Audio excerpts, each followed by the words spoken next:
this bread and drink of this cup, you proclaim my death, confess my resurrection, and remember me till I come.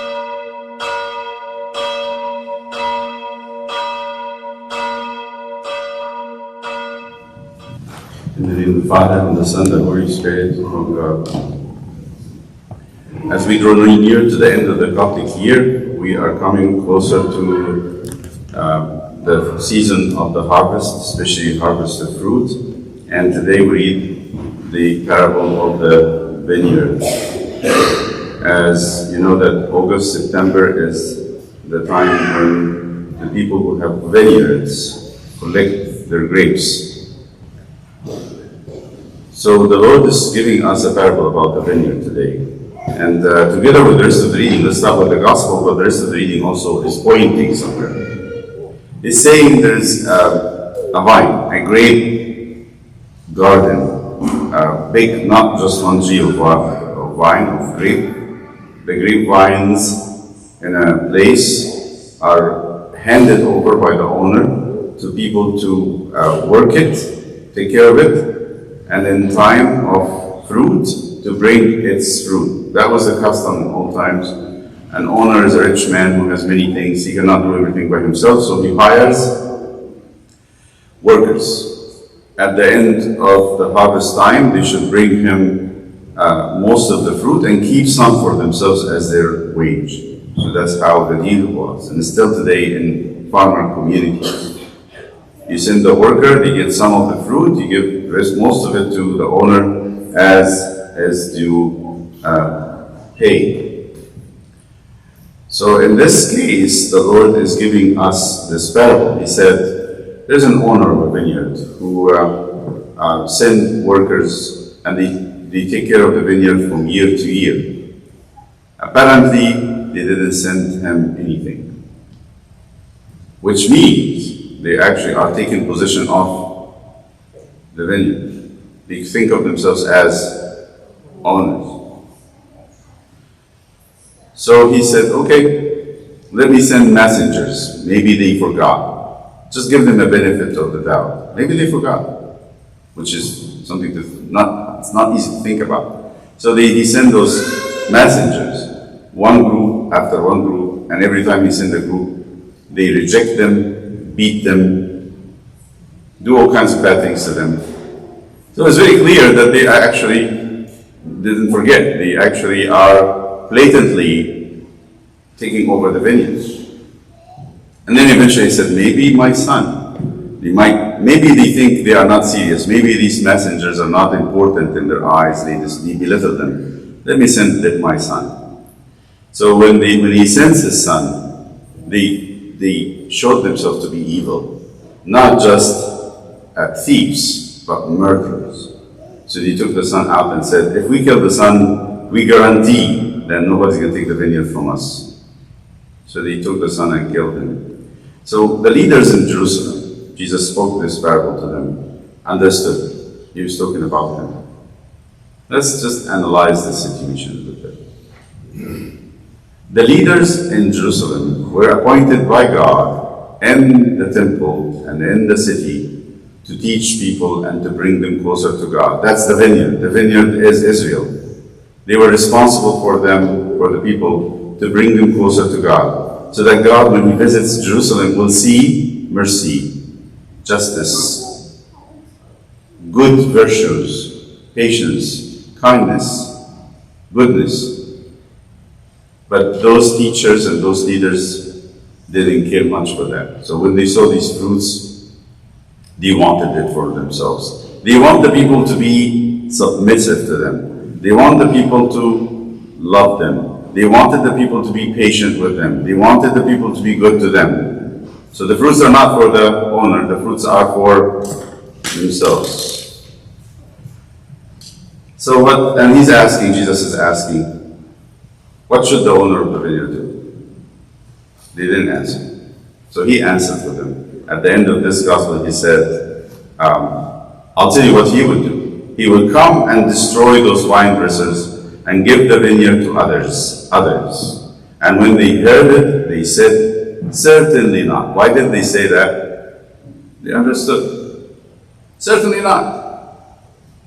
Then he looked at them and said, what then is this that it is written? The stone which the builders rejected, he has become the chief cornerstone. So he's talking about himself. Whoever falls on that stone will be broken, but on whomever it falls, it will grind him to powder.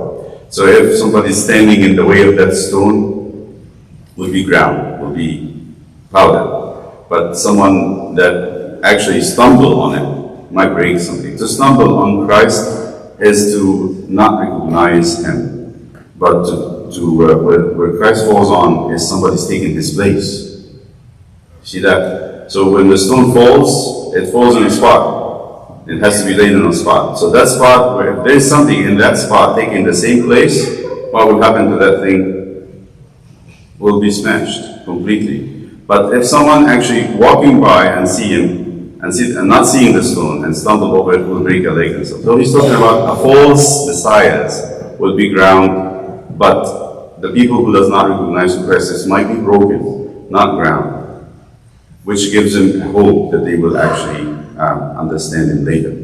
This is how the Bible is looked at as from the point of view of explaining it. But let's talk about this from a bigger picture. So St. Paul today is talking to us about his work.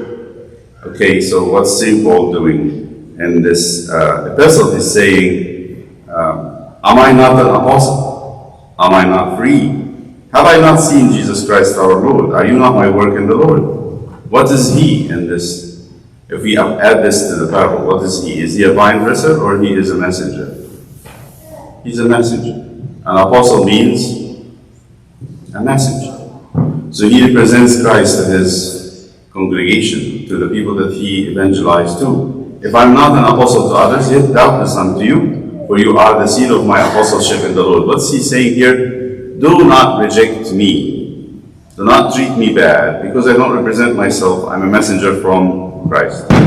So this is one of so he's saying that you didn't take care of me as a messenger of Christ. The same thing you would see in the Catholic epistle, in St. Peter. He says, be of one mind, having compassion for one another, love as brothers. And here is a piece that I think returns to the same idea.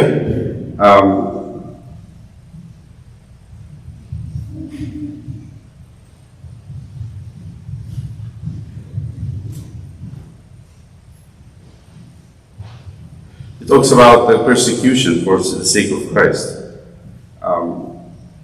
So there would be persecution to someone who is sent to the world on the name of Christ. But then you go to the Epraxis, to the Acts, and there is this riot against St. Paul, being very hated by this certain group, and I think it's in Ephesus. In Ephesus, where they fight the apostles and they wanted to stone them. That's what these readings today is about, how the missionaries of God is always, the people that are appointed by God, is always facing persecution. Hopefully not from the church. Hopefully not from the church. So what does this say? It says that we, as Christians, we need to recognize God's authority. We need to recognize God's authority and submit to it. I had this question, and let me just put this statement that St. Paul says, submit to authority and governing authority, because all governing authority is appointed by God. And someone said, so we don't have to, we should not make a complaint against the governor or a leader or something. What do you think of revolutions in the history? Would you consider that insubordination is like you're rejecting the submission? Are you breaking the commandments? Here, there is a differentiation between two things. When Jesus was standing before Herod in his trial, Herod and Pilate, Jesus spoke the truth and he didn't care. When Herod asked him to give him a miracle, Jesus didn't answer. This is not insubordination. This is not insubordination. When martyrs stood before the governors, they confessed Christ and said, with all due respect, dear governor, what you're worshiping is an idol. You're wrong. But they don't go out and make a riot against the governor. They don't turn people against governors. They face governors and speak to them. They don't speak about them, they speak to them. They direct their mission. This is courage. When Jesus spoke to his apostles, he said, you will stand before kings and rulers and give a witness for me. He never said to go and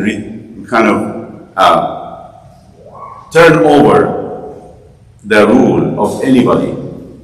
There is no political agenda in the church. We don't have. So anytime comes, a couple of weeks ago, a lady came from one of the parties, the Republican, I think she was a Republican, and she wanted to see how she can help us. I said, you cannot help us. I'm sorry. We're not political. We cannot be a political party. We're not going to turn anyone against any government. Maybe we disagree with one party. We disagree with the president's agenda. But we were not going to turn people against the person. Actually, we are praying for them. In the church, we always pray for the president. We always pray for the governors and the rulers, that God will guide them and give them the heart that is obedient to God. I remember one story was told recently in a seminar. One of the caliphs, the Muslim governors of Egypt in the time of fierce persecution to the Christian, where people wanted any reason to kill the Christians. So they said to the patriarch, everybody goes to see the Caliph, kisses his hand. And the patriarch thought this would be hypocrisy. He's not my father. I don't belong to him. He is my governor, and I respect him, but I'm not going to kiss his hand. Patriarch kisses no one's hand. So he said, when he came in, he didn't know what to do. When he prayed, everybody kisses that would consider be like a great insult not to kiss his hand. So he went, leaned forward, and kissed the heart, the chest of the Caliph. So this Caliph said, why are you kissing my chest? He says, because the Bible says, the heart of the governor is in the hands of God. So if I kiss your heart, I'm kissing the hand of God. Very smart. So this is a story. But that's how we think about this. So when I go back and understand, so there is a story in the Old Testament that's very much to the point. You know how, we all know the story of Saul and David, right?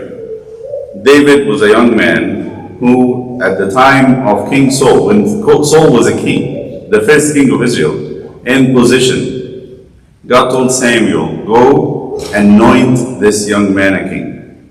So Samuel went, and he anointed David in secret, of course, because he was afraid. If Saul knows that Samuel is anointing another king, what do you think Saul is going to do to Samuel?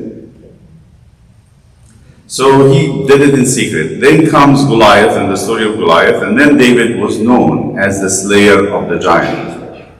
Then people started to praise David. Saul got so annoyed and jealous. He was so insecure, and he wanted to kill David. Then the story of the chase. He chased him for 9 years. 9 years, looking for him, wanting to kill him. One day they were camping in a desert, in between two mountains in a valley, and David was hiding in a cave in one of the mountains, overlooking the camp of Saul. And Saul was in the camp at night, and it seems like everybody in the camp was tired, they were careless, and they all slept. David, at night, was pushed by his companions. One of them is the head of his army, is one of his cousins, Joab. He said, that's your chance. You want to get done with this business? That's your chance. Let's go cut his throat and get done with it. Nobody's awake. They don't even defend their king. Look at how pathetic it is. So they went and they took a cup and staff, and David did not take his sword out. And they pushed him gently and whispered, do it. He said, no, I cannot do that. I'm coming to it, I cannot do it. How can I kill the Messiah, the anointed of the Lord?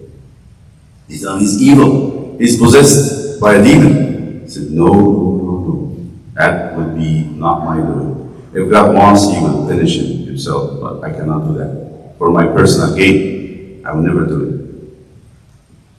Then Saul knew about it, and he pleaded to David to forgive him for running after him, but Saul goes again, and the second time he see him, he goes into the cave. He doesn't know that David in the cave. He goes in the cave to go to the restroom. And then he gets ready to go, and he did have, his restroom break while David's watching in the dark with his men. And again, he told him, it's your chance. You're not going to do anything. Just cut his throat right now and finish. And he said, absolutely not. 2 times.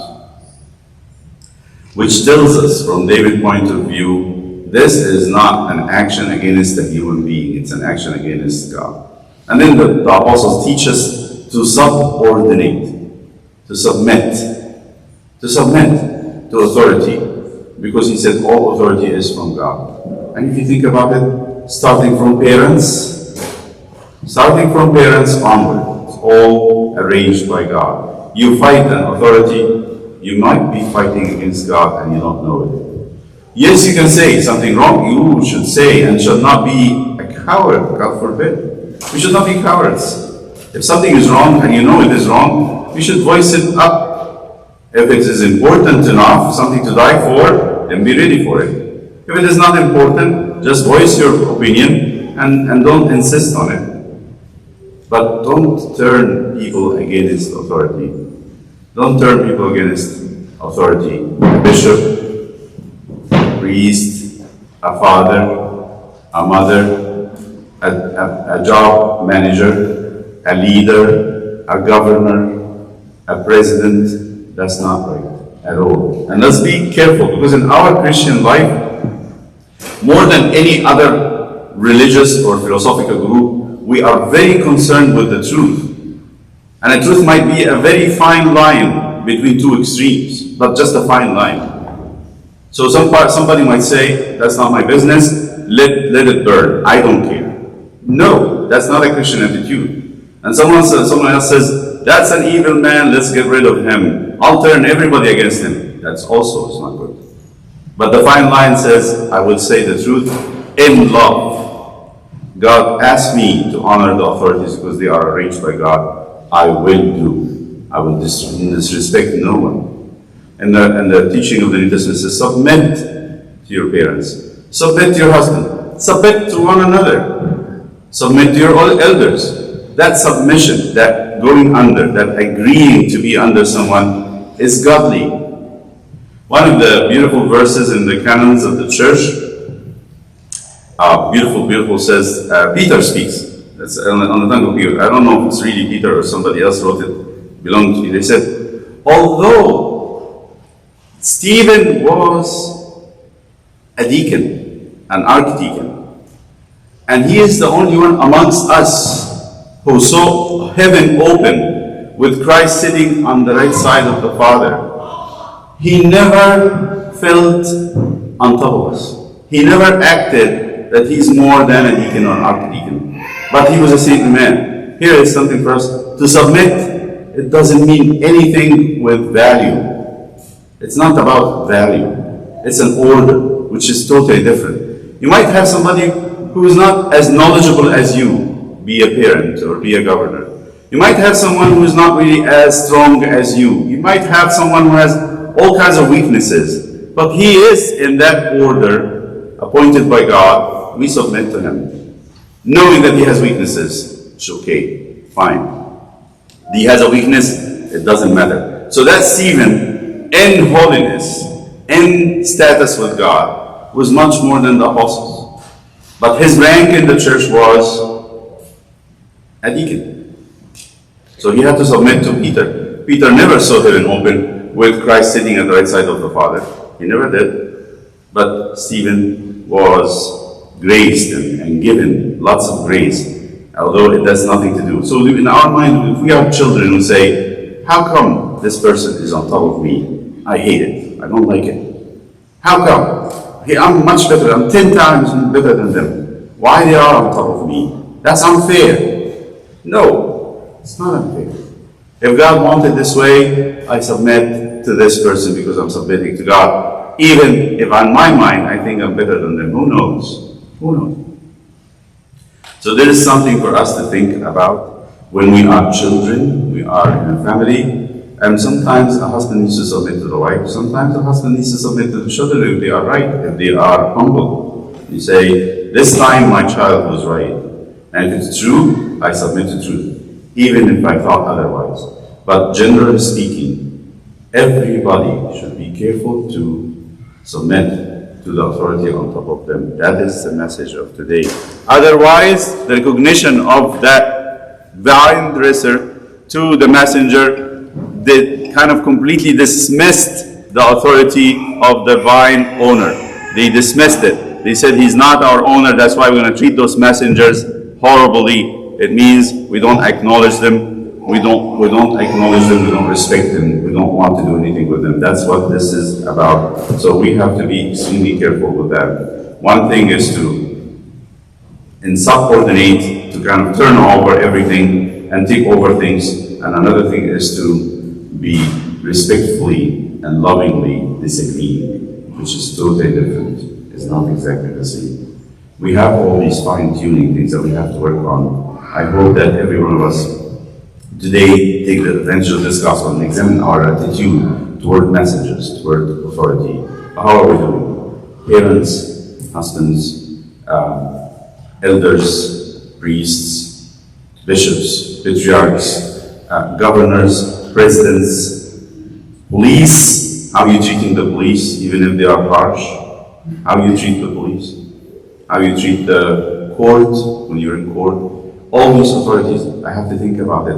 Am I despising them, putting them down, or I'm actually holding them in the honor they deserve, as God has appointed them? Not because they are better than me in any way, but because they are appointed by God. These messengers that came to the vine dressers were not in their own light anything more, but because they were sent by God, they had this heavy weight on the vine dresser. But the vine dressers did not regard them this way. I hope and pray that all of us examine our attitudes toward things and fix our stand so we're not really this way or that way. To whom is the glory, the Father, the Son, the Holy Spirit.